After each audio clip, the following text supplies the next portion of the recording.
రేయ్ ఎక్కడికి పోయిస్తున్నావురా? పరా. ఎక్కడికి వెళ్ళొస్తున్నారా చిన్న? ఎక్కడికి వెళ్ళేవరా? జాంపళ్ళ కోసం. చుట్టూ 12 కిలోమీటర్ల వరకు మొత్తం బండలే, నీకు మాత్రం జాంకాయలు ఎక్కడి నుంచి దొరికారా? నిజం చెప్పు, ఎక్కడికి వెళ్ళావు? నేను చెప్పను. చెప్పరా.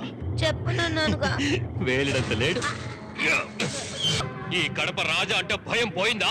ఆ కొండారెడ్డి ఏమిట్రా అంటే ఎవడో సింహాచలం కొడుకు ఈ క్వారీలోనే ఉన్నాడని కెమెరా పెట్టి నా పరువు తీశాడు. ఈ దొంగన కొడుకు ఏమిట్రా అంటే ఎక్కడికి వెళ్ళేవారు అంటే జాంకాయల కోసం వెళ్ళానని నాకే టోకరా ఇస్తున్నాడు. ఏయ్, ఏంటి భయం పోయిందా? వీడు ఎక్కడికి వెళ్ళాడన్న నిజం తేలే వరకు ఇలా కొట్టుకు చావాల్సిందే. నాకు తెలియకుండా వీడిని ఎవరైనా కాపాడాలనుకున్నారో వాళ్ళ పిల్లలకి ఇదే గతి పడుతుంది. ఏయ్, ఇది మామూలు గీత కాదు, ఈ కడప రాజా గీసిన చావు గీత. ఎవరైనా దాని మీద అడుగు పెట్టారో చంపేస్తాను.